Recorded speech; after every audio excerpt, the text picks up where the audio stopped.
agradecer enormemente aí o convite. Já agradeço imensamente a oportunidade de estar aqui compartilhando com vocês esse momento. Eu participei assistindo o primeiro seminário, né, que vocês realizaram, e realmente uma qualidade muito boa, e acho que usei até alguns dos debates realizados na época com os estudantes da graduação aqui, onde estou atualmente na Universidade Federal do Sul da Bahia. É uma universidade nova, é a última universidade da expansão, do período que nós tivemos expansão das universidades federais, né? Ela pega toda a região sul, extremo sul da Bahia, portanto é uma universidade que dá conta do interior, né? De uma região mais de interiorização do ensino superior no país, desse desafio também. Mas já passei por outras trajetórias pela Universidade Federal de Goiás, onde me formei, também na UNB, na Universidade de Brasília. Foi a partir, inclusive, da Universidade de Brasília que eu recebi o convite, à época, para ajudar na implantação da Universidade Federal do Sul da Bahia, e acabei criando aqui relações e vínculos, estou ainda hoje, né? Trabalhando, obviamente, com contextos diferenciados, assim, na realidade de Brasília, da nossa capital, né, do ponto de vista de uma trajetória regional aqui, local também, histórica, muito forte, de presença ainda muito significativa, né, de comunidades tradicionais, e de todo um contexto também, de uma herança importante para nós que somos brasileiros, né, que fomos tivemos esse período todo de colonização, de escravização. Então eu acho que é uma experiência muito importante, assim, e a interiorização da universidade, eu acho que permite, acho que Sergipe também, aí, a própria experiência de vocês de interiorização da universidade, aí também eu acho que mostra a importância desse movimento, desse processo, né? Então, tenho trabalhado já, quer dizer, eu fui delegado da 8ª Conferência Nacional de Saúde como representante do movimento estudantil. Foi a primeira atividade, assim, de inserção minha nessa militância pelo SUS, lá em 86, né, dentro do grande movimento, um pouco comentar aqui sobre o grande movimento da reforma sanitária, né, quer dizer, que foi esse esforço, essa iniciativa que alavancou, eu diria assim, todo um debate, todo um estudo, toda uma militância, né, toda uma geração, né, acho que talvez Kátia também seja parte dessa geração, e de todas as outras que vieram na sequência, né, seja dentro da universidade, nos serviços, no próprio espaço dos movimentos sociais mesmo, passaram a atuar efetivamente, né, nesse espaço de que a gente passou a chamar de controle social da saúde, e também nos espaços de gestão, na perspectiva da gestão participativa do SUS, né? Então, eu acho que é um aprendizado permanente para nós, porque nós, de alguma maneira, constituímos um sistema que é único em vários aspectos, né? Tive oportunidade no meu doutorado de estudar um pouco mais essa dimensão da democracia participativa e o que ela representa, né, como possibilidade de uma democracia deliberativa, semidireta, e o quanto isso tem um significado importante na construção de políticas públicas de caráter nacional, ascendente, né, quer dizer, interiorizadas, territorializadas, mas que contempla toda uma perspectiva, eu diria assim, cidadã, né, de construção de direitos, né? Então, eu acho que o sistema único, ele é único em vários aspectos, assim, no sentido de que ele garante a saúde a todo o povo brasileiro. Então, trabalhar com o SUS é trabalhar com o povo, assim. Eu até botei essas fotos aqui, que é parte do trabalho que eu sempre fiz desde o mestrado, também no doutorado, e mesmo na graduação a gente está permanentemente trabalhando com atividades ensino, serviço, comunidade. Então, não só na relação com o serviço, é fundamental que as universidades construam, eu acho que a gente vem construindo essa relação, mas é fundamental a gente construir também relações com as comunidades, né? Eu acho que esse passo também ele vem se dando de alguma maneira, porque a gente vai cada vez mais enxergando, né, que a nossa democracia passa por essa dimensão popular, cidadã, né, participativa. Não há outro caminho, na minha opinião, que possa representar melhor, né, a própria composição e todo o conjunto de necessidades e demandas, né, que são expressas nesse nosso movimento de busca, né, de realização de um tipo de cidadania, né, que é muito característica nossa também, com esse caráter muito popular, né, muito ativo, muito protagonista. Eu acho que, de alguma maneira, o SUS é único porque ele representa, né, essa possibilidade de um SUS que é para todos, né? Quer dizer assim, que ele é universal, que é para todo o povo brasileiro e para os estrangeiros que aqui chegam, né? Então ele tem uma capacidade imensa, né, exatamente de absorção desse caráter amplo, universal, né? Eu acho que ele é único porque também ele consegue trabalhar com proteção, recuperação, promoção, né? Acho que o Fachin falou rapidamente aí deu uma passada sobre essas questões dos princípios, mas eu penso que mais do que uma necessidade da gente identificar e afirmar esses princípios, eu acho que o SUS tem que ser visto, entendido, conhecido e amado, eu diria assim, absorvido, né, como essas possibilidades, né? Ele deve ser entendido, né, inclusive pelo conjunto dos seus trabalhadores, dos seus gestores e também dos cidadãos, como essa perspectiva, né? Então ele é único também porque ele garante essa integralidade, né? Ele é único também porque ele garante a possibilidade de, apesar de ser nacional, né, além dele ser nacional, ele está presente nos bairros, nas comunidades, nas favelas, nas aldeias, né, nos diversos lugares, né, quer dizer, é um sistema que é construído de forma ascendente, mesmo numa perspectiva interfederativa, colegiada, ele permite, né, você construir uma perspectiva sustentável a nível local, de territorialização, quer dizer, são vários aspectos que ampliam, né, e alargam o próprio conceito ampliado de saúde, que é uma das bases fundamentais, e por isso mesmo ele é único, porque ele permite e garante que haja um espaço de participação e de cidadania no controle social da saúde e na gestão do sistema, né? Eu acho que a dimensão do controle social da saúde ele vai para além das perspectivas apenas de fiscalização da gestão ou da avaliação, né, do sistema como um todo. É também isso, obviamente, mas é também uma perspectiva de cidadania, olhando a saúde sob essa perspectiva mais ampliada, né? Pode passar o próximo. Acho que vou precisar de uma ajuda aí. Ok.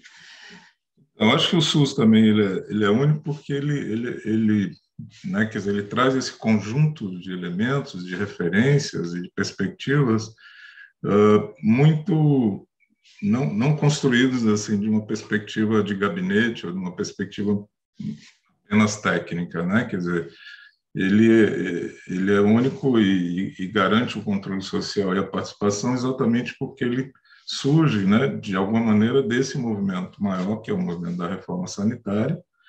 Esse movimento, obviamente, ele é um movimento inacabado, em curso. Ele é contraditório porque ele sofre avanços e retrocessos, né? Então ele é vivo, por isso mesmo ele tem essa dinâmica e nesse sentido ele exige que a gente tenha um cuidado permanente, né? Não só na perspectiva de fazer uma crítica ao modelo que a gente tem estruturado, né, de saúde e doença, de romper com algumas perspectivas muito mercadológicas, individualistas e exatamente restringindo, né, a saúde a uma perspectiva que não dá espaço para a participação e nem para a cidadania, né? E, obviamente, aproximando o debate da saúde daquilo que é fundamental principalmente no caso do Brasil e da América Latina, que são as nossas desigualdades históricas, né? Que é todo o processo nosso histórico, social, de construção das nossas nacionalidades, nosso processo de colonização, de escravização, quer dizer, um conjunto de elementos que estão muito presentes, que vão ser determinantes na concepção de direito, na organização do Estado, no modelo de democracia que a gente vai realizar, promover, organizar e desenvolver, né? Porque isso tudo está muito presente na nossa construção cultural, histórica, social, econômica, né? Fortemente definida por uma perspectiva econômica de assim, patrimonializar os nossos recursos, quer dizer, de não garantir um acesso ao conjunto da população, aos bens, aos benefícios e ao que resulta desse desenvolvimento nosso, que deveria ser mais igual, mais sustentável, e, no entanto, ainda é muito desigual, né? E muito centrado em aspectos de privilégios, meritocracias. Isso compromete a nossa cidadania, obviamente, né? O nosso processo de participação e cidadania, ele está o tempo todo se defrontando com esses elementos que estão muito impregnados na nossa cultura, né? Quer dizer, nas nossas instituições, no nosso dia a dia, na nossa mídia, no nosso jeito de trabalhar, na forma como nos relacionamos, né? Com as nossas diferenças, com os nossos preconceitos e assim por diante, né? Então, o movimento da reforma sanitária, de alguma maneira, ele está o tempo todo diante de desafios, né? Quer dizer, é um processo, obviamente, contra-hegemônico, por isso ele lida com essa perspectiva estratégica de conflito, né? A gente está propondo superar uma perspectiva para um outro tipo de nação, para um outro tipo de Estado, um outro tipo de cidadania, um outro tipo de gestão, né? Para isso precisamos de recursos, né? Precisamos priorizar recursos, precisamos saber utilizar bem esses recursos e precisamos definir modelos, precisamos construir ciência, tecnologia, pesquisa, conhecimento, avaliação, né? Acho que o Facchini, na sua fala inicial, mostrou para a gente, por exemplo, o quanto uma das perspectivas que também é muito própria do nosso modelo único do SUS, que é o da atenção primária, da nossa atenção básica, o quanto ele é estratégico desse ponto de vista, né, da construção do sistema e alcançar resultados. Eu diria que o controle social e a gestão participativa também são elementos fundantes e estratégicos, né, por isso são valores em princípios que estão efetivamente garantidos aí na nossa Carta Magna, e eles são, de alguma maneira, uma certa cara do nosso sistema de saúde. Isso eu me dei conta muito quando eu estava fazendo meu doutorado, que eu estudava a experiência dos conselhos de saúde, e, na minha opinião, via, às vezes, muito mais limitações, tinha muito mais críticas em relação à experiência do que um olhar um pouco mais, dizer assim, solidário, né, com a experiência em si. E tive a oportunidade de fazer um estágio fora, em Portugal, com o professor Boaventura Santos, e me dei conta o quanto, e de lá eles olhavam para essa experiência nossa, né, como na época também os orçamentos participativos, o controle social da saúde, os conselhos de saúde, quer dizer, eram experiências muito únicas e muito interessantes do ponto de vista de um tipo de cidadania que a própria Europa, ou o Estado Europeu de Bem-Estar Social, não tinha desse jeito, né, como a gente tem, né? Essa possibilidade, inclusive, desse conjunto de equipes de atenção primária, atenção básica, atuando em determinados territórios, nas comunidades, etc. Então, isso gera, né, um movimento de um alcance muito alargado que abre enormes possibilidades para a gente potencializar esse trabalho do que a gente chama de controle social e de participação, né? E aí a gente, né, se vê como movimento da reforma sanitária ainda, né, diante de alguns desafios, né? Quer dizer, nesse contexto pós-pandemia, obviamente, né, se a gente já vinha avançando com dificuldades, a gente chega com essa experiência da pandemia quer dizer, com o desafio de como revitalizar o SUS, né? E aí que eu poderia pensar de como revitalizar o próprio Brasil, do ponto de vista de uma nação, né? Quer dizer, não dá mais para pensar o SUS sem pensar o Brasil, ou seja, eu vou falar mais rapidamente sobre isso. E o papel, obviamente, do desenvolvimento do Estado, que pensar o SUS, revitalizar o SUS hoje, ou repensar o Brasil, é repensar o Estado brasileiro, para onde a gente caminha, quais são os investimentos necessários, qual o tipo de desenvolvimento que a gente quer em nível nacional, quer dizer, o desenvolvimento baseado numa perspectiva soberana, né? Quer dizer, a gente viu aí na pandemia o quanto a perspectiva da soberania ela ficou ameaçada, fragilizada, né? E ainda continua bastante preocupante em relação a esses aspectos, e o quanto isso pode ser ameaçador para uma nação em termos da saúde, da vida do seu povo, das suas famílias, dos trabalhadores e por diante, né?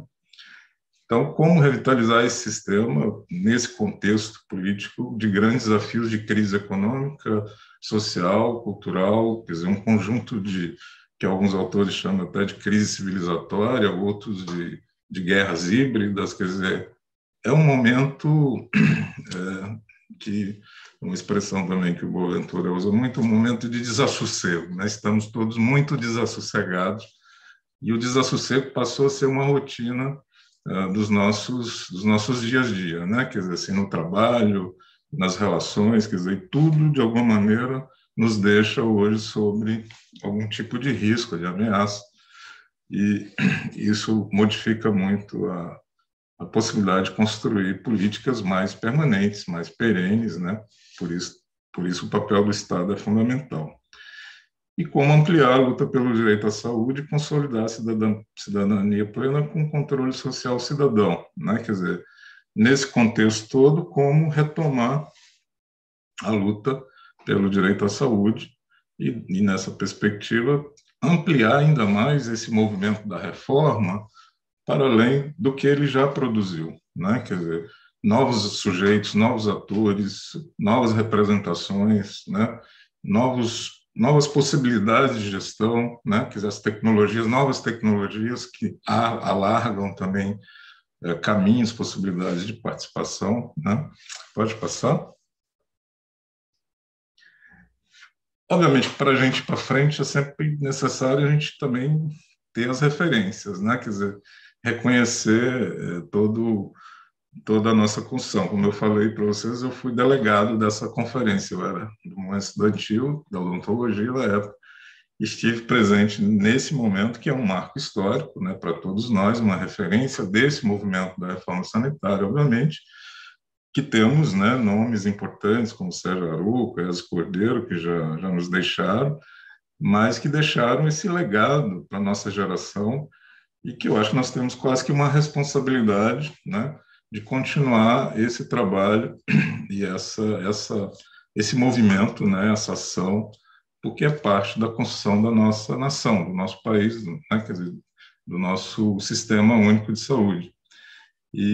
Obviamente, essa conferência, ela não só esboça um outro olhar, né, uma outra perspectiva para a saúde do povo brasileiro, mas ela coloca o próprio povo em protagonismo, né? Ela, em várias conferências estaduais, municipais, ela mobilizou o país nacionalmente, né? E com isso ela conseguiu também chegar em vários espaços que até então estavam talvez herméticos ou muito fechados, as próprias universidades, né? Quer dizer, acho que tiveram um papel importante de crítica, de análise, de apoio a essa construção dos valores, dos princípios, da organização do sistema, desde o seu início até hoje, né? Estou vendo o Alain, que é do núcleo, eu também fui do núcleo de saúde coletiva lá da UNB, do NESP. A criação dos núcleos de saúde pública pelo país foi uma estratégia à época, né? Exatamente para ajudar a construir as bases novas, né? Que esse novo sistema, esse novo jeito de fazer saúde exigia, né? Então, eu acho que nós temos que fortalecer, de alguma maneira, como disse o Facchini, esses espaços da produção da ciência, do conhecimento, mas cada vez mais isso vinculado, né, quer dizer, a perspectiva das necessidades, quer dizer, abrir cada vez mais essa produção de uma ciência cidadã também, né? Porque a ciência ela precisa também cada vez mais se comprometer até para ela ser reconhecida enquanto algo fundamental na vida das pessoas e não ser negada, né? Para a gente evitar esse negacionismo que a gente é vítima hoje, inclusive, de questões que pareciam já resolvidas ou superadas, e a gente tem que ficar rebaixando, quer dizer, retomando o debate no nível que a gente achava já mais avançado. Então, eu acho que é fundamental a gente ter estratégias nesse sentido, nesse novo projeto, assim, nessa revitalização também das universidades, da ciência, né? E fazendo essa aproximação com as comunidades, nos territórios, quer dizer, abrir, alargar a pesquisa, desenvolver novos métodos. As tecnologias permitem hoje imensidões de possibilidades, né? Nessa lógica, inclusive, da participação.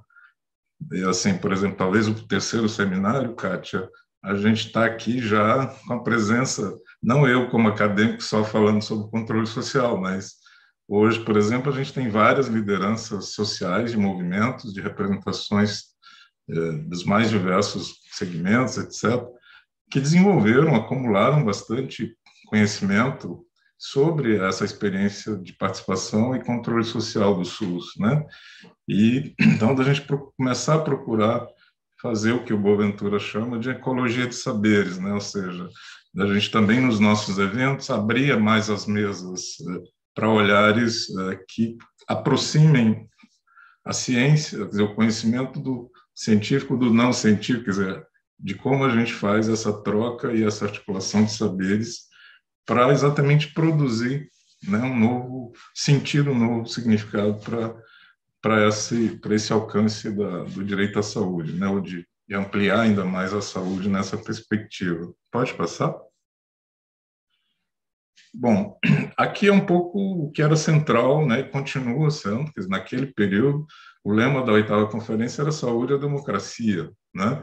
Na 8ª+8, que nós recuperamos agora recentemente pelo Conselho Nacional de Saúde, também colocamos essa perspectiva do debate sobre a democracia, quer dizer, cada dia que passa, o debate mais central passa pela conjuntura se vamos ter mais ou menos ou nenhuma democracia, que já é quase que deslumbrado que é possível também essa alternativa, né? Quer dizer, antes a nossa geração que fez a 8ª, por exemplo, que construiu o SUS lá atrás, a gente apostava e tinha uma grande expectativa que a democracia era o caminho para a gente avançar, né? No direito à saúde, na participação e todos esses elementos. E hoje a gente está aí tendo que arduamente defender as conquistas democráticas, desde o Estado de Direito, todos os elementos que passam, né, pela definição de políticas públicas, conferências, conselhos, e a defesa da própria existência de outros poderes, né, do poder judiciário, do poder de um poder legislativo que realmente exerça, né, uma representação cidadã, democrática, ou seja, continua na pauta cada vez mais, e esse ano, em particular, como eu dizia, quer dizer, a defesa da saúde do SUS passa pela defesa da democracia e de toda essa estrutura que está presente não só numa perspectiva de projeto de país, mas que está no dia a dia de uma gestão, né? Quer dizer, gestão do SUS, a gestão da saúde no Brasil, de alguma maneira permeia todas essas bolinhas aqui, todos esses elementos. Por isso também a gestão do SUS ela tem que ser vista como um espaço que precisa ser construída com conhecimento, com ciência, com participação, né? Para ter essa representação e ter o cuidado necessário para a gente construir memórias alternativas, né? Quer dizer, produzir conhecimentos também. Eu acho que a gente tem avançado a Abraço, com a experiência da construção da saúde coletiva no Brasil também é uma coisa muito da nossa experiência que tem contribuído nesse sentido, mas precisamos avançar sempre cada vez mais, né? E defender as nossas conquistas, nesse caso, defendendo a própria democracia e essa estrutura que faz o nosso Estado de Direito no Brasil, né? E aí um elemento central, pode passar, é a defesa da Constituição, né? Se tem um elemento que nos unifica hoje nacionalmente, enquanto nação, povo, etc., e o SUS está aí dentro, é a própria Constituição Federal, né? Com os seus limites, mas com suas conquistas também, os seus avanços, né? E talvez, no caso nosso do SUS da saúde, eu considero que o artigo 196 seja talvez o principal, né? Um dos principais conquistas que a gente tem assim, em termos de saúde. No primeiro, que garante a saúde como direito, primeira vez numa Constituição brasileira, que a saúde é direito de todos e dever do Estado, né? Então, esse artigo não é à toa que ele é o primeiro sempre quando querem acabar com o SUS, eles pensam logo em atingir esse artigo, né? Modificá-lo, retirar essa responsabilização do Estado, é sempre uma ofensiva grande aí, de políticas econômicas neoliberais, né? Quer dizer, que se sentem muito incomodados com essa obrigatoriedade, né? No caso da saúde, da educação, de garantia de recursos e assim por diante.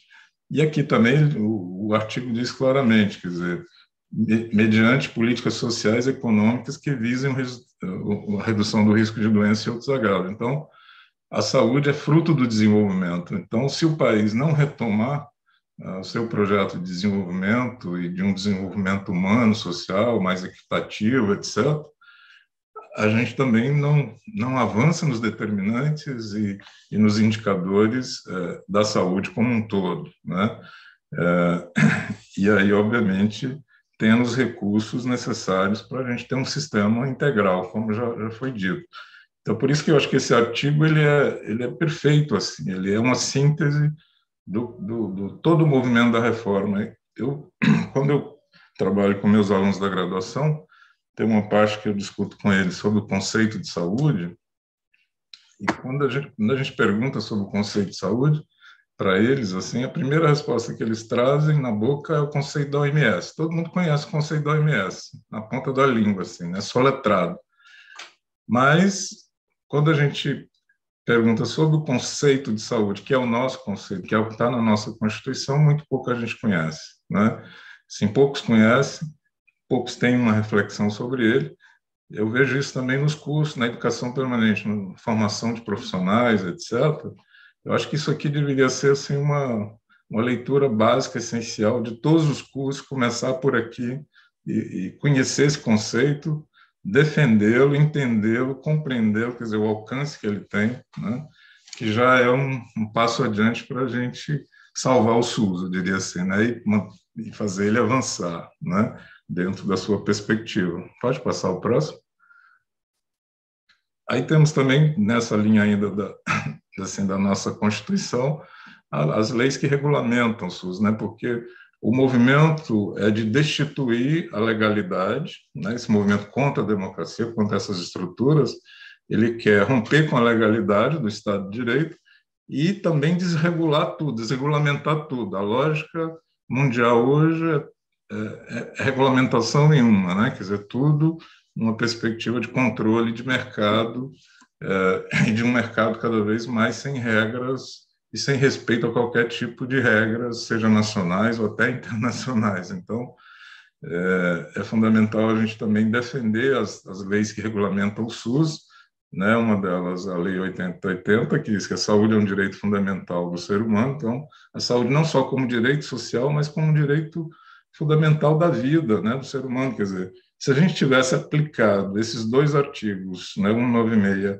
e a nossa lei 8080, sob essa perspectiva, para pensar a pandemia, para pensar o enfrentamento à pandemia, certamente a gente teria tido uma outra perspectiva de abordagem, né, e de outro tipo de ação, inclusive colocando aí a atenção primária, por exemplo, como um elemento central dessa estratégia que não aconteceu, né?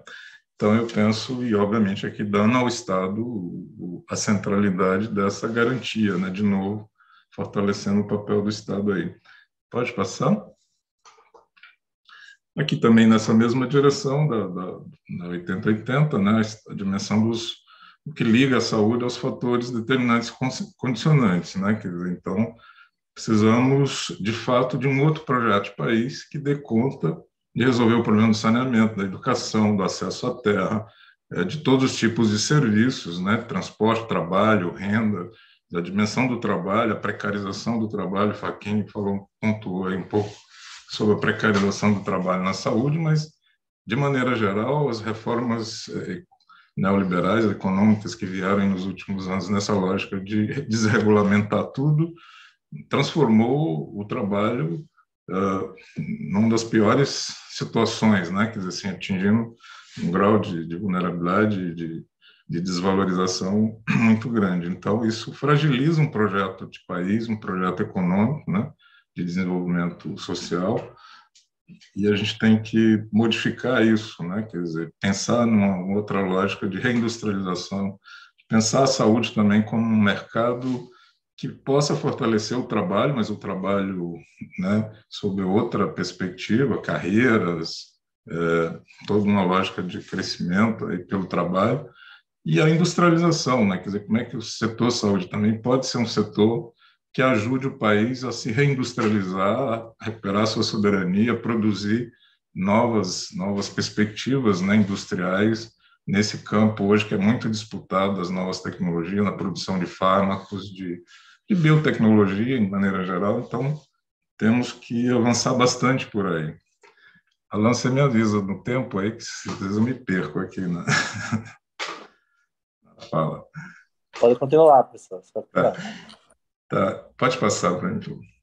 Um outro aspecto que também é importante aí, nessa defesa da Constituição é da lei a Lei 8.142, né, que regulamenta o SUS, inclusive da participação do controle social, que foi muita existência dessas duas leis que permitiram que o Conselho Nacional de Saúde, por exemplo, não tivesse sido destituído praticamente agora nessa gestão, né, desse governo, que obviamente responde a toda essa lógica contrária à perspectiva democrática, né, pelo que a gente vê nas suas deliberações. E aí a lei protegeu de alguma maneira, e o espaço do controle social nos últimos anos se transformou num grande espaço de resistência, efetivamente, a esses movimentos, né? Mesmo no período da pandemia, e continua nesse sentido também. Eu destaco a importância da gente se engajar em alguns movimentos, como o da 17ª Conferência, que já foi autorizada, né? Já foi convocada, porque cada vez mais são os espaços que a gente vai poder mobilizar, discutir, produzir, articular, e para além do que a gente já faz no dia a dia, né, das nossas áreas técnicas de gestão ou de pesquisa, etc. E também um outro movimento que surgiu aí, eu participei ativamente dele pela Abraço, que é a da Frente pela Vida, né, no contexto da pandemia, que é uma certa expressão da reforma, do movimento da reforma sanitária também, das entidades que congregam e dirigem esse movimento, e que estão também mobilizando, aí, chamando uma conferência que faz parte da 17ª, que eles estão chamando de Conferência Livre, Democrática, Popular, que também tem a ideia de criação de comitês em defesa do SUS pelo Brasil todo. Quer dizer, onde a gente tiver condição de criar um comitê em defesa do SUS com participação comunitária, popular, eu acho que a gente deveria apostar, assim, né? Seja nas universidades, nas comunidades, no serviço, onde for possível, porque o SUS saiu da pandemia também, assim, apesar com todas essas dificuldades, mais amado pelo povo, né? O povo, de alguma maneira, se aproximou do SUS, valorizou o esforço dos profissionais, quer dizer, e eu acho que a gente tem que abraçar isso como uma forma de fazer a defesa do sistema nesse contexto do que eu chamo aqui de crise democrática, que é algo que está um pouco dialogando com as ideias do meu mestre Boaventura. Ele já falava em 2008, né, quer dizer assim, desse processo de crise democrática que a gente vem vivendo a partir, né, do neoliberalismo, de todo esse processo que é global, né, que vem numa lógica de produzir democracias de cada vez mais baixa intensidade, né, ou de baixíssima intensidade, que ele fala, que geram exclusões abissais, que ele chama também, né, quer dizer, exclusões que não permitem nem mais você prever a possibilidade de incluir determinados segmentos, determinadas representações numa sociedade profundamente desigual, né? E sem, assim, esse contexto da regulação do Estado para garantir o mínimo de direito que as pessoas têm para viver nesse tipo de sociedade, né? Então, há uma lei da barbárie, né? Todos, olho por olho, dente por dente, quer dizer, a lógica da apropriação e violência que abre possibilidade de intervenção sem nenhum tipo de regulação, né? Então, o espaço do mercado mundial concentra poder, vemos aí essa compra do Twitter aí, essa semana, eu acho que é a expressão mais significativa disso, desse mundo globalizado nessa lógica, né? De uma globalização concentrada na mão de poucas empresas, principalmente essas que agora dominam um elemento central, né, que passou a ser cada vez mais central das tecnologias, da comunicação, da informação e tudo mais, né? Quer dizer, sem esse mecanismo também não há cidadania possível, né? Não há participação de qualidade. Então, o domínio dessas lógicas é fundamental para a gente pensar qualquer tipo de democracia de maior intensidade ou menor intensidade, né? Então, a lógica de direito vai desaparecendo, né? Quer dizer, e as pessoas vivem num mundo sem perspectiva, né? Então, os espaços de participação vão completamente sendo utilizados à mercê do que é possível ser manipulado a favor de uma lógica de ganho de mercado, né? Pode passar, por exemplo. Pode passar.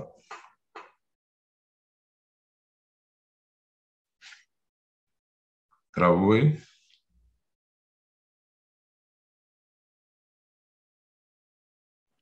Acho que travou aqui, professor. Ah, passou. Passou agora. Tá. Pode passar o próximo. Não, antes o anterior. Eu estou caminhando para terminar aqui.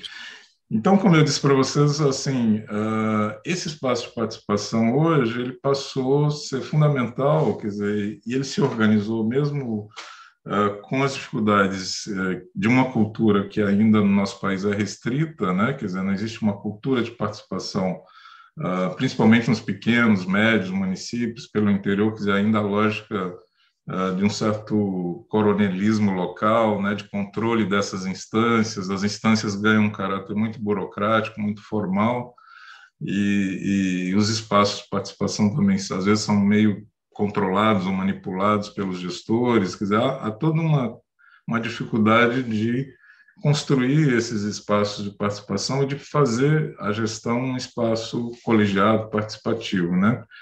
Seja por dificuldades dessa cultura de pouca participação dos chamados usuários, que é um termo questionável, em certa medida, do cidadão, né?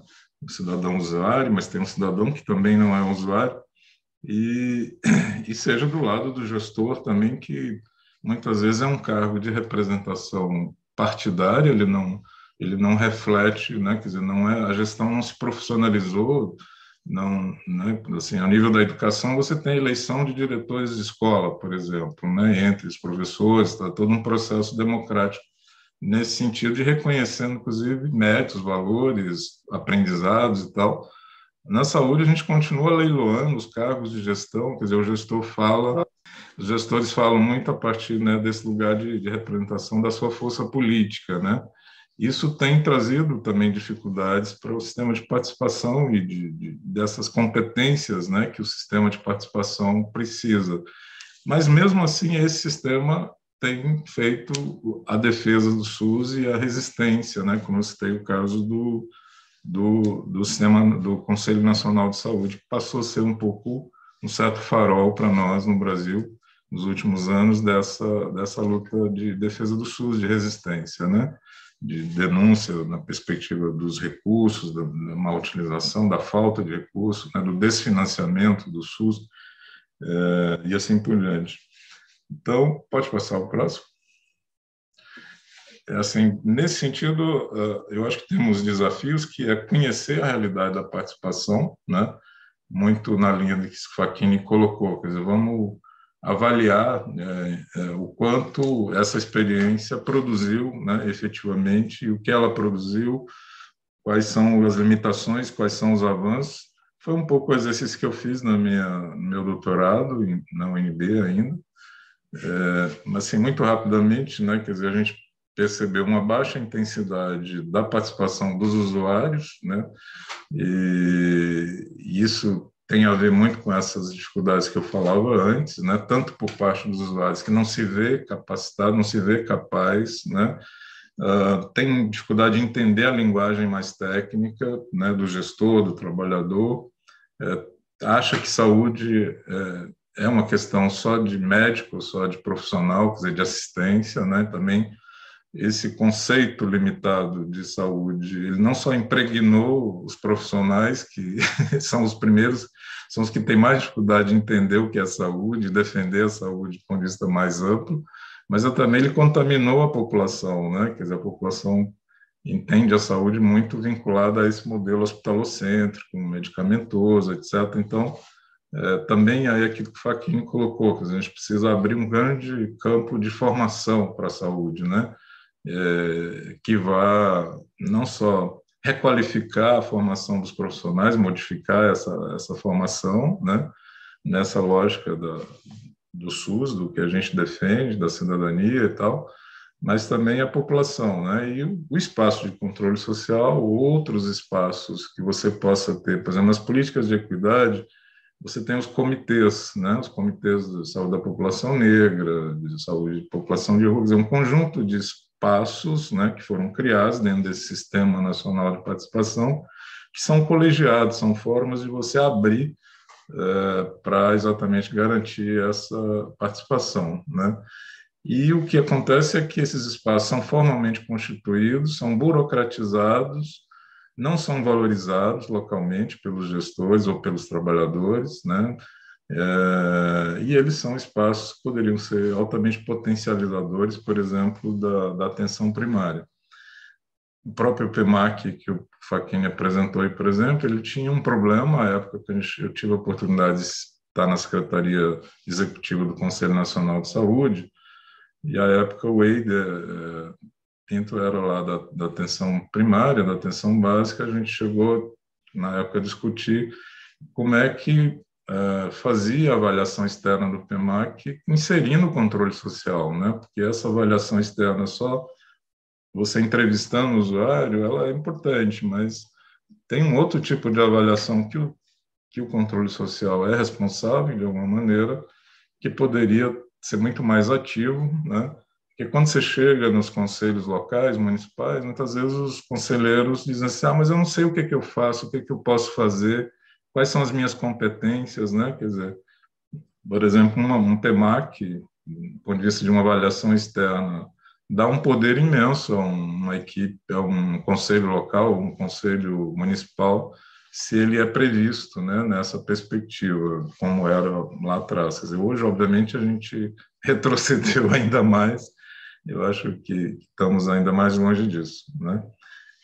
Mas é um pouco essa fala final aqui que eles diziam assim, a gente fica entre a cruz e a espada, né? Quer dizer, entre a cruz da representação, dos levar as minhas demandas, as queixas dos meus usuários, das minhas representações, das minhas necessidades, né, da minha comunidade, e a espada do gestor, né, ou a espada do espaço formal da gestão, não só do gestor, obviamente, mas a figura do gestor aqui é fundamental, né? Quer dizer, o período inicial de construção do controle social, dos conselhos de saúde, das conferências, foi fundamental a alavancagem dada pelos gestores, principalmente municipais, estaduais. Então, e o que a gente observa de um tempo para cá, né, de uns anos para cá, é um certo abandono dos gestores do controle social, ou seja, o gestor nem vai mais na reunião do colegiado, ou seja, a dimensão cumpre um formal ali para receber o recurso, etc., mas não há mais uma vontade política de fazer uma gestão colegiada, participativa, porque é sempre visto como um problema você ter a presença do usuário, né? Quer dizer, incomoda, dá trabalho, às vezes você tem que qualificar, né? Você tem que investir exatamente para construir esse processo. Pode passar, acho que é a última aí, eu vou encerrando também. Então, assim, qualificar a participação em todos os níveis, em todos os sentidos, né? É fundamental. Isso a gente começou, essa época lá no Conselho Nacional, por exemplo, a gente começou qualificando a pauta das reuniões, assim, né? Os temas, a escolha dos temas, o debate, qualificar o trabalho das comissões dos conselhos, né? Que trabalham com as políticas de equidade ou do financiamento, né? As COFINS, um conjunto de possibilidades que você tem na mão que ajuda a investir nessa qualidade da participação, né?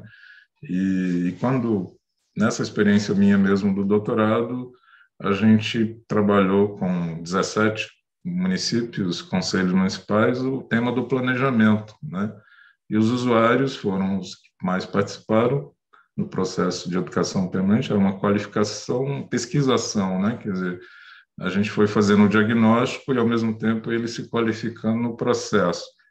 E eles, ao final, diziam isso, assim, o quanto eles achavam que o planejamento era coisa só dos profissionais, ou dos técnicos, só do gestor, e agora eles enxergavam que eles eram os melhores para qualificar as necessidades, as demandas, né? Porque tinha situações que só eles sabiam da existência, ou sabia do tamanho do problema, e assim por diante.